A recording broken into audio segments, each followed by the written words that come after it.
बिस्मिल्लाहिर्रहमानिर्रहीम। आज की इस वीडियो में हमारे पास एक्सरसाइज 3B का बेसिक लेवल का फर्स्ट क्वेश्चन है। इस क्वेश्चन में लिखा है जी factorise each of the following expressions completely. हमने ये गिवन एक्सप्रेशंस हैं इनको कम्प्लीटली फैक्टराइज करना है। तो हम ये देखते हैं कि ये हमारे पास जो एक्सप्रेशंस हैं ये क्वाड्रेटिक एक्सप्रेशंस हैं, और क्वाड्रेटिक एक्सप्रेशंस वो होती हैं कि जिनमें हमारे पास मैक्सिमम पावर या एक्सपोनेंट किसी भी एक टर्म की 2 हो। तो यहाँ पे हम देखते हैं कि एक की का एक्सपोनेंट जो है वो 2 है, तो यही जो है वो क्वाड्रेटिक इक्वेशन बन जाती है। इस क्वाड्रेटिक एक्सप्रेशन है ये। इसी तरह से जो है वो इसमें भी बी स्क्वायर है यहाँ पे, और बी का मैक्सिमम एक्सपोनेंट इन 3 टर्म्स में से 2 है। इस वजह से ये हमारे पास जो है वो क्वाड्रेटिक एक्सप्रेशन बन जाती है। और एक्सप्रेशन और इक्वेशन में डिफरेंस ये होता है कि इक्वेशन में हमारे पास इक्वालिटी का साइन होता है, और एक्सप्रेशन में हमारे पास क्वेश्चन में इक्वालिटी का साइन नहीं होता। तो अब हमने इन एक्सप्रेशंस को फैक्टराइज करना है, इनके फैक्टर्स फाइंड आउट करने हैं। तो हम इनको जो है ना, जब ये भी याद रखें कि जब हमारे पास ये क्वाड्रेटिक एक्सप्रेशन होगी, इसमें मैक्सिमम पावर 2 होगी, तो इसके 2 फैक्टर्स आएंगे। तो यहाँ पे हमारे पास आ जाएंगे इनके, इसको कम्प्लीटली फैक्टराइज करेंगे तो हमारे पास 2 फैक्टर्स आ जाएंगे। ए स्क्वायर प्लस 9A प्लस 8 को सॉल्व करते हैं। बहुत इजी वे में हम इसको सॉल्व करने जा रहे हैं। हम यहाँ पे मल्टीप्लिकेशन फ्रेम यूज़ करेंगे, और उसका मेथड ये है कि फर्स्ट टर्म का जो कोएफिशिएंट है उसको लास्ट टर्म कांस्टेंट टर्म के साथ मल्टीप्लाई कर लेते हैं। तो यहाँ पे हमारे पास 1 है, इसको 8 के साथ मल्टीप्लाई करेंगे, दोनों चूँकि पॉजिटिव है। साइंस को भी हम मल्टीप्लाई करते हैं, दोनों चूँकि पॉजिटिव है इसलिए जो है वो इनके साइंस को मल्टीप्लाई करने की ज़रूरत नहीं। 1 8 ज़र 8 हमारे पास आ जाएगा। अब ये जो आंसर आया है इसके हमने फैक्टर्स फाइंड आउट करने हैं। 2 ऐसे फैक्टर्स फाइंड आउट करने हैं कि जिनका हम सम लें तो हमारे पास जो है वो 9 आ जाए। तो इसके फैक्टर्स हमारे पास 8 के फैक्टर्स हमारे पास आ जाएंगे 8 और 1। 8 1 ज़र 8 हमारे पास होता है, और अगर हम इन दोनों को प्लस करेंगे तो हमारे पास 9 आ जाएगा। तो इस तरह से ये हमारे पास 2 फैक्टर्स आ गए हैं इसके। अब हम यहाँ पे एक मल्टीप्लिकेशन फ्रेम डिज़ाइन करेंगे, जिसकी हेल्प से हम जो है वो इसके फैक्टर्स राइट कर देंगे। बड़ा ईजी वे है हमारे पास ये फाइंड आउट करने का, थोड़ा सा इसको अंडरस्टैंड करने की ज़रूरत है। ये हमारे पास मल्टीप्लिकेशन फ्रेम है, तो यहाँ पे हम मल्टीप्लिकेशन का साइन पुट करेंगे। यहाँ पे हमने 4 इसके स्क्वायर्स बना लिए हैं, 4 बॉक्सेस बना लिए हैं। तो फर्स्ट वन में हमारे पास फर्स्ट टर्म ए स्क्वायर आ जाएगा, लास्ट टर्म में हमारे पास लास्ट टर्म 8 आ जाएगी। इसमें हम इन दोनों फैक्टर्स में से एक फैक्टर राइट कर लेंगे, लेकिन विद ए। जो मिडल टर्म में हमारे पास वेरिएबल ए है वो हम उसके साथ राइट करेंगे, और इसमें सेकंड जो फैक्टर है वो राइट करेंगे, और उसके साथ हम ए राइट कर लेंगे। तो 1 के साथ ए राइट कर लें या सिर्फ ए राइट कर लें तो ये भी 1A ही होता है।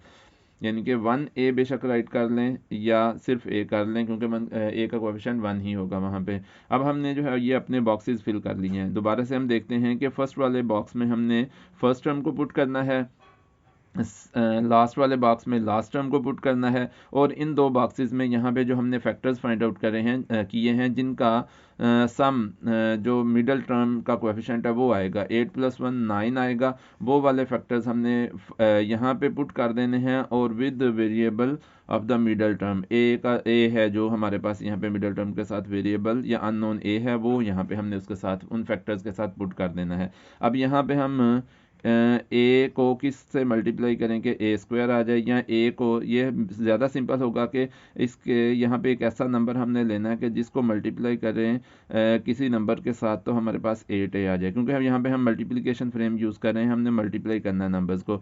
ए को किसके साथ मल्टीप्लाई करें कि 8A आ जाए, तो हम ए को डेफिनेटली 8 से मल्टीप्लाई करेंगे तो हमारे पास 8A आ जाएगा। इसी तरह से हम जो है वो ए को किस नंबर से मल्टीप्लाई करें कि ए स्क्वायर आ जाए, तो डेफिनेटली ए को ए से मल्टीप्लाई करने से ए स्क्वायर आता है। और नेक्स्ट जो है वो हमारे पास, अब ए को 8 से मल्टीप्लाई किया, ए को 8 से मल्टीप्लाई किया, 8A आ गया। अब 8 को किस नंबर से मल्टीप्लाई करें कि 8 आ जाए, 8 के नीचे 8 भी है नेक्स्ट वाले लास्ट वाले बॉक्स में। तो यहाँ पे हम देखेंगे 8 को किस से मल्टीप्लाई करें कि 8 आ जाए, तो डेफिनेटली 8 को 1 से ही मल्टीप्लाई करने से 8 आता है। तो यहाँ पे जो है वो हम देखते हैं कि 1 को हमने ए से मल्टीप्लाई करेंगे तो 1A भी आ जाएगा। यानी कि एक नंबर इधर से लेना है और एक ऊपर से लेना है, इसी तरह से एक इधर से लेना है और ऊपर से लेना है, इनको मल्टीप्लाई करते जाना है। और हमारे पास जो बॉक्सेस में हमारे पास टर्म्स लिखी हुई हैं वो हमारे पास आनी चाहिए।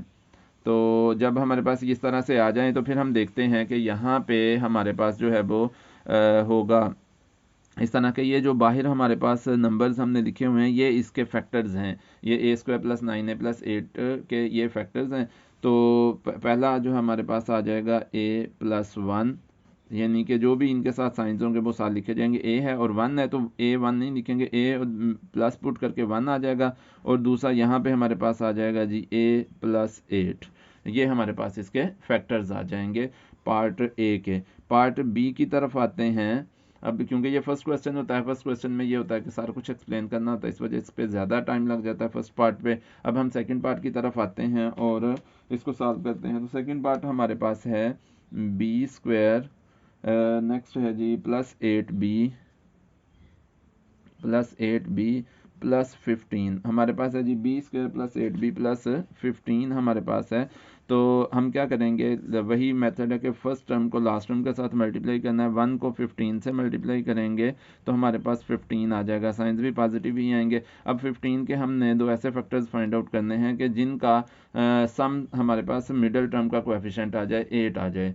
तो हम यहाँ पे इसके फैक्टर्स फाइंड आउट करने के लिए इसको यहाँ पे करते हैं 5 और 3, 5 3 ज़र 15, इसके दो ऐसे फैक्टर्स हैं कि जिनका सम हमारे पास 8 आ जाएगा। अब यहाँ पे हम अपना मल्टीप्लिकेशन फ्रेम डिज़ाइन करेंगे। मल्टीप्लिकेशन फ्रेम में हमारे पास क्या आएगा, यहाँ पे मल्टीप्लिकेशन का साइन आ जाएगा। फर्स्ट बॉक्स में हमारे पास b² आ जाएगा, लास्ट में हमारे पास लास्ट टर्म 15 आएगी, एक में यहाँ पे 5 और with variable of the middle term. Middle term के साथ जो भी वेरिएबल होगा वो यहाँ पे पुट करेंगे। और दूसरा फैक्टर हमारे पास 3 है, उसके साथ भी हम जो है वो वेरिएबल पुट करेंगे। अब यहाँ पे b आएगा, क्योंकि किसी से मल्टीप्लाई करना है तो हमारे पास 5b आए, तो b को हम 5 से मल्टीप्लाई करेंगे, 5b आ जाएगा। 5 को किससे मल्टीप्लाई करेंगे, 15 आ जाए तो 5 3 ज़र 15 होता है, इस वजह से यहाँ पे 5 और यहाँ पे हम 3 लिख लेंगे, 3 5 ज़र 15। और b को b से करेंगे तो b² आ जाएगा। इस तरह से इसके कंप्लीट फैक्टर्स हमारे पास आ गए हैं। एक तरफ है जी b+3 और दूसरा हमारे पास है b+5, b+3 और b+5 हमारे पास इसके दो फैक्टर्स आ गए हैं। नेक्स्ट पार्ट सी पे चलते हैं। पार्ट सी में हमारे पास है जी c² -9c और +20 है। और मेथड वही है कि हमने फर्स्ट वन के कोएफिशिएंट को लास्ट वन टर्म से मल्टीप्लाई करना है। 1 को 20 से मल्टीप्लाई करेंगे, हमारे पास 20 आ जाएगा। 20 के हमने दो ऐसे फैक्टर्स फाइंड आउट करने हैं कि जिनको प्लस करने से हमारे पास -9 आए। तो 20 के फैक्टर्स हैं जी हमारे पास -5 और -4, इन दोनों को प्लस करने से हमारे पास -9 आ जाएगा। क्योंकि दोनों के साथ सेम साइंस हैं, इस वजह से इनका सम लेंगे तो -5 और -4 -9 आ जाएगा हमारे पास। तो ये हमारे पास इसके फैक्टर्स आ जाएंगे। अब हम यहाँ पे मल्टीप्लिकेशन फ्रेम डिज़ाइन करेंगे। मल्टीप्लिकेशन फ्रेम में हमारे पास जो है कॉर्नर में मल्टीप्लिकेशन का साइन आएगा, यहाँ पे फर्स्ट टर्म आ जाएगी, इसमें लास्ट टर्म आएगी। यहाँ पे जो फैक्टर्स फाइंड आउट करना है इनमें से एक आएगा विद वेरिएबल जो मिडल टर्म के साथ है c, और दूसरे में यानी कि जो रह गया उसमें दूसरा फैक्टर आ जाएगा with variable of the middle term, जो c वेरिएबल है वो यहाँ पे राइट कर लेंगे। इस तरह से हम देखते हैं कि c को हम c से ही मल्टीप्लाई करेंगे तो हमारे पास c² आ जाएगा। c को किससे मल्टीप्लाई करेंगे, -5 से, या तो इसको -5 से मल्टीप्लाई करेंगे तो -5 से आएगा। -5 को किससे मल्टीप्लाई करेंगे, 20 आ जाए तो डेफिनेटली -5 को -4 से मल्टीप्लाई करने से -20 आएगा। इस तरह से ये हमारे पास इसकी कंप्लीट फैक्टराइजेशन आ जाएगी। अब इसके फैक्टर्स हम राइट करेंगे तो पहला फैक्टर हमारे पास आएगा इसका c और ये नीचे वाला -4। अब यहाँ पे दूसरा जो है वो, क्योंकि यहाँ पे प्लस का साइन नहीं हम पुट करेंगे, जो उसके साथ साइंस आ रहे हैं वही हम पुट करेंगे, c-4 आ जाएगा और दूसरा जो है वो c-5 आ जाएगा। तो इस तरह से ये हमारे पास दो फैक्टर्स आ जाएंगे इसके। अच्छा, इसकी कंप्लीट फैक्टराइजेशन हो जाएगी। नेक्स्ट वन जो है वो हम चलते हैं पार्ट डी पे। पार्ट डी में हमारे पास है जी d² -10d और नेक्स्ट है +28। अब इसको भी कम्प्लीटली फैक्टराइज करना है तो हम करेंगे फर्स्ट टर्म के कोएफिशिएंट को लास्ट टर्म के साथ मल्टीप्लाई, तो ये आ जाएगा 1 को हमने 28 के साथ मल्टीप्लाई करना है, 128 आएगा। 28 के 2 ऐसे फैक्टर्स फाइंड आउट करने हैं कि जिनको सॉल्व करने से हमारे पास -10 आ जाए। तो 28 को हम करेंगे तो ये आ जाएगा हमारे पास इसके फैक्टर्स 28 के, यहाँ पे हम देखते हैं कि 2 और 14 उनको सॉल्व करने से जो है वो 10 नहीं हमारे पास आ सकता। इसी तरह से नेक्स्ट कर लेते हैं 4 और 7, इसके फैक्टर्स हम देख लेते हैं कि कौन कौन से यहाँ पे हमारे पास आ सकते हैं।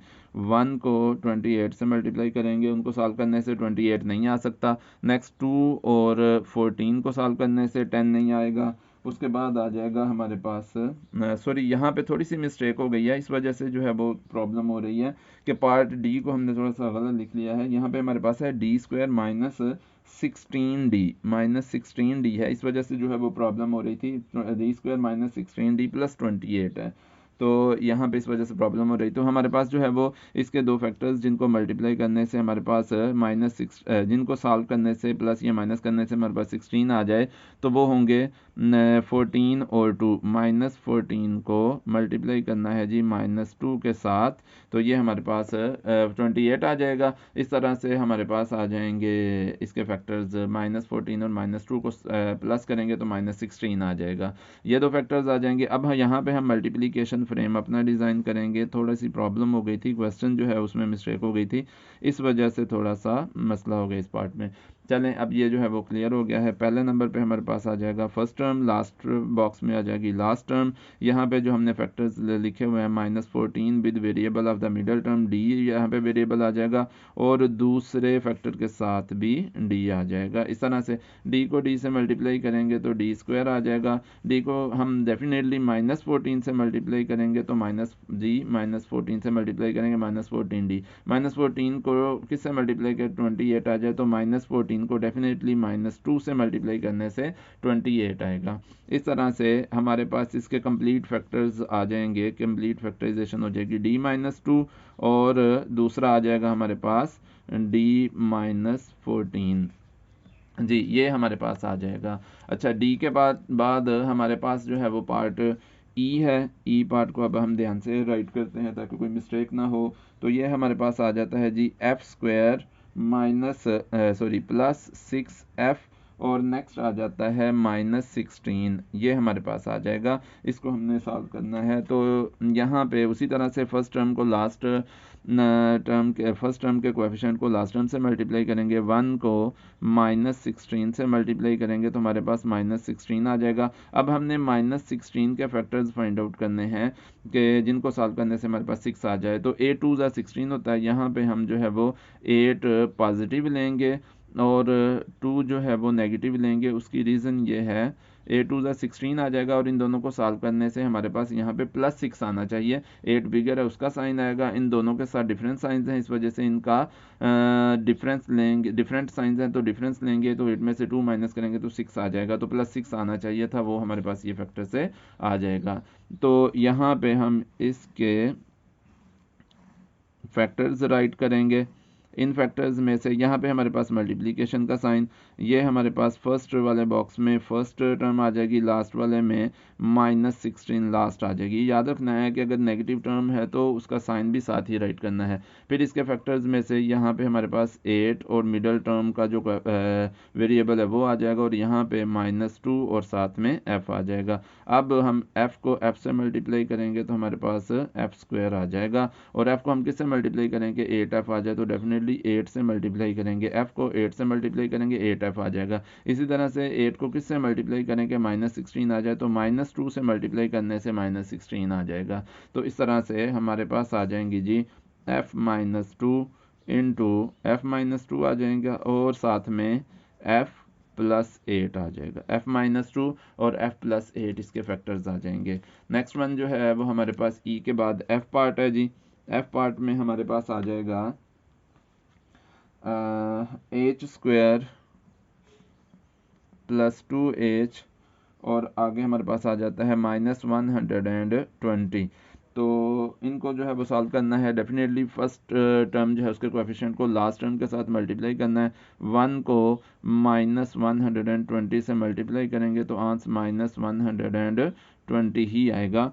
अब यहाँ पे -120 के फैक्टर्स हमने राइट करने हैं, तो डेफिनेटली 12 और -10 को मल्टीप्लाई करेंगे तो -120 आएगा, और इन दोनों को सॉल्व करेंगे तो हमारे पास जो मिडल टर्म है 2 उसका कोएफिशिएंट आ जाएगा। अब यहाँ पे हम मल्टीप्लिकेशन फ्रेम डिज़ाइन करेंगे। मल्टीप्लिकेशन फ्रेम डिज़ाइन करने में फर्स्ट बॉक्स में आपने लिखना है जी फर्स्ट टर्म h², लास्ट में हमारे पास -120 लास्ट टर्म, यहाँ पे हमारे पास 12 और वेरिएबल मिडल टर्म का h, और यहाँ पे -10 और उसके साथ भी मिडल टर्म का वेरिएबल h आ जाएगा। यहाँ पे h² के फैक्टर्स यानी कि h और h को मल्टीप्लाई करने से h² आ जाएगा। h को किससे मल्टीप्लाई करें, 12 h आ जाएगा। यहाँ से 12 और h को मल्टीप्लाई करेंगे, 12 को किससे मल्टीप्लाई करेंगे, -120 आ जाए तो -10 से मल्टीप्लाई करने से -120 आ जाएगा। इस तरह से ये हमारे पास आ जाएगा जी h -10 इंटू ये आ जाएगा हमारे पास h + 12, h -10 इंटू h + 12 हमारे पास इसका आंसर आ जाएगा। नेक्स्ट चलते हैं तो हमारे पास f के बाद g पार्ट आ जाएगा। g पार्ट में हमारे पास है जी k² -4k, और नेक्स्ट हमारे पास आ जाएगा -12, h² -4k -12 आ जाएगा। इसको सॉल्व करेंगे, फर्स्ट टर्म के कोएफिशिएंट को लास्ट टर्म के साथ मल्टीप्लाई करेंगे, मतलब 1 को -12 के साथ मल्टीप्लाई करेंगे तो आंसर -12 आ जाएगा। अब हम क्या करेंगे, -12 के फैक्टर्स फाइंड आउट करने हैं, जिनको सॉल्व करने से हमारे पास 4 आ जाए, तो इसके आ जाएंगे जी -6, बल्कि -4 आ जाए, -6 और यहाँ पे 2 आ जाएगा। -6 को 2 को मल्टीप्लाई करने से -12 आ जाएगा, और इसी तरह से -4 आ जाएगा यहाँ पे अगर इनका सम लिया जाए तो यहाँ पे हम मल्टीप्लिकेशन फ्रेम डिज़ाइन करेंगे। मल्टीप्लिकेशन फ्रेम में हमारे पास आ जाएगा जी यहाँ पे मल्टीप्लिकेशन का साइन, फर्स्ट जो है हमारे पास बॉक्स है उसमें फर्स्ट टर्म k² आ जाएगी, लास्ट में हमारे पास -12 आ जाएगा, सेकंड में हमारे पास -6 और साथ में मिडल टर्म का वेरिएबल k, और यहाँ पे 2 और k को k से मल्टीप्लाई करेंगे तो k² आ जाएगा। k को किससे मल्टीप्लाई करें, -6k आ जाए तो -6 से मल्टीप्लाई करने से -6k, -6 को किससे मल्टीप्लाई करें तो -12 आ जाए, तो डेफिनेटली 2 से मल्टीप्लाई करने से -6 को 2 से मल्टीप्लाई करेंगे -12 आ जाएगा। इस तरह से यहाँ पे हमारे पास आ जाते हैं जी इसके फैक्टर्स, ये जो बाहर लिखे हुए हैं k + 2 इंटू यहाँ पे आ जाते हैं k -6।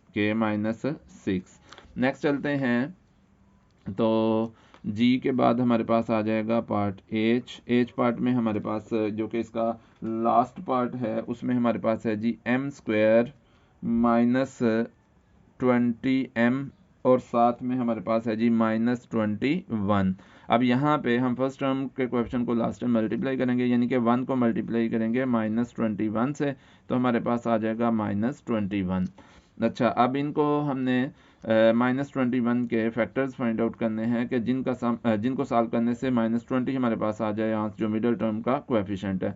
तो डेफिनेटली -21 को 1 से मल्टीप्लाई करेंगे अगर हम, तो हमारे पास आ जाएगा इन दोनों को सॉल्व करके इनका सम लेके यहाँ पे 21 बिगर है उसका साइन आ जाएगा, और इन दोनों के साथ डिफरेंस साइन है, इस वजह से इनका डिफरेंस लेंगे तो 21 में से 1 माइनस करेंगे तो हमारे पास 20 आ जाएगा। इस तरह से ये हमारे पास इसके फैक्टर्स आ जाएंगे। अब हम मल्टीप्लिकेशन फ्रेम डिज़ाइन करेंगे। यहाँ पे मल्टीप्लिकेशन फ्रेम जो है वो डिज़ाइन करना बड़ा ईजी है, लेकिन इसको थोड़ा सा अंडरस्टैंड करने की ज़रूरत है। मल्टीप्लिकेशन का साइन आएगा, यहाँ पे फर्स्ट टर्म आ जाएगी जी m², यहाँ पे लास्ट टर्म -21। इसी तरह से इन दो में जो है वो ये जो हमने फैक्टर्स फाइंड आउट किए हैं 21 के -21 with the variable middle term, और इसी तरह से 1 यहाँ पे m आ जाएगा। अब यहाँ पे जो है वो हम m के जो है वो m राइट करेंगे, तो यहाँ पे भी m और m को मल्टीप्लाई करेंगे, m², m को किससे मल्टीप्लाई करेंगे, -21 m आ जाए, तो डेफिनेटली -21 से ही मल्टीप्लाई करने से -21 m आ जाएगा। इसी तरह से -21 को किससे मल्टीप्लाई करके -21 ही रहे, तो डेफिनेटली 1 से मल्टीप्लाई करने से किसी पे कोई इफेक्ट नहीं होता। तो इस यहाँ पे हमारे पास इसके फैक्टर्स आ जाएंगे m + 1 और साथ में हमारे पास इसका सेकंड फैक्टर आ जाएगा m-21। तो ये थी हमारी आज की वीडियो। अगर आपको पसंद आई तो इसे लाइक करें, मेरे चैनल को सब्सक्राइब करें, बेल आइकन को भी प्रेस कर दें ताकि हर आने वाली वीडियो आप तक पहुंच सके। शुक्रिया, अल्लाह हाफिज़।